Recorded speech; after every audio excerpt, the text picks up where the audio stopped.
One of Ukraine's staunchest allies, Poland, has announced that it will no longer supply weapons to the country. The move comes as a diplomatic dispute over grain escalates and ahead of elections in Poland. In a televised address, Poland's Prime Minister said that we are no longer transferring weapons to Ukraine because we are now arming Poland with more modern weapons.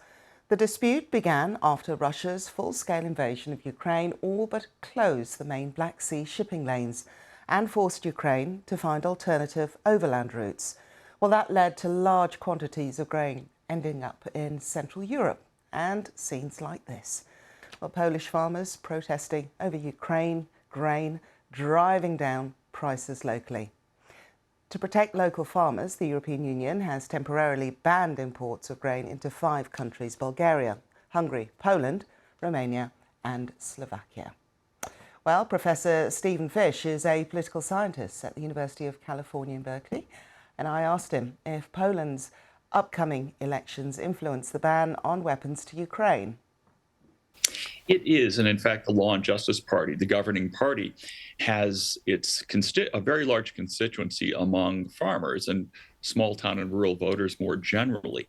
But on the other hand, it's not clear that this is a very smart move on the part of the Law and Justice Party. In a sense, this really kind of shows this party's hand. We have to keep in mind the Law and Justice Party, which has been in power in Poland since 2015, has really dragged Poland back away from democracy and towards something that's really closer to the Putin model. Not nearly as far as Putin has done, but this party actually, in its ideology, in some ways is closer to Putin than it is to ordinary European liberalism. That fact has been obscured over the last year and a half as the polls have been magnificently helpful with Ukrainians. Poland has taken in 8 million Ukrainian refugees, settled 1 million of them. Imagine the UK taking in 16 million refugees. That's proportionally the same thing as what Poland has done. So the people have been magnificent in welcoming Ukrainian refugees. But what the Law and Justice government is now doing is basically placing a very petty political interest over the security interests of Poland itself, because the Ukrainians are actually guarding Polish security right now. Look, on Putin's maps of the Russian Empire, Krakow and Warsaw are part of Russia. The Ukrainians are really helping the Poles now, and vice versa. And it's a shame to see this Law and Justice Party government, which is essentially illiberal, actually engaging in this kind of antics. And that was Professor Stephen Fish speaking to us earlier. Meanwhile, the Ukrainian President Volodymyr Zelensky and President Lula da Silva of Brazil have held their first face-to-face talks to try to ease tensions.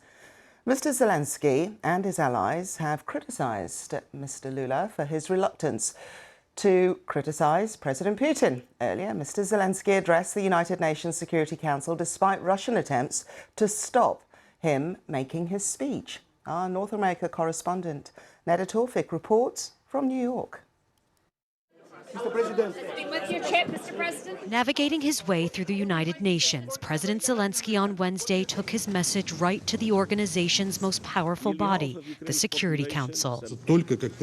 But there was drama even before the special session could get underway, as Moscow's UN ambassador tried to stop Ukraine's president from speaking, a move that was dismissed. There is a solution for this if you agree. You stop the war and President Zelensky will not take the floor. When he did address heads of states and ministers, President Zelensky criticized the body for its deadlock and urged reform, including stripping members of their veto powers in cases of mass atrocities. Зараз своєю кров'ю роблять те. Ukrainian soldiers now are doing, at the expense of their blood, what the UN Security Council should do by its voting. They're stopping aggression and upholding the principles of the UN Charter. As important as it was to rally international support here at the UN General Assembly, President Zelensky's trip to D.C. will be critical to ensuring aid keeps flowing from its closest ally. During his visit, President Joe Biden plans to announce $325 million in military aid for Ukraine, but a much larger $24 billion package is tied up in a larger political fight with some Republicans overspending. And so President Zelensky will put in FaceTime with skeptical congressional leaders on the Hill in an effort to win them over. Where's the accountability on the money we already spent? What is the plan for victory? I think that's what the American public wants to know. With the latest counteroffensive making modest gains, Ukraine's leader cannot afford the world, and certainly not the U.S., to grow weary. Neda Tawfik, BBC News at the United Nations in New York.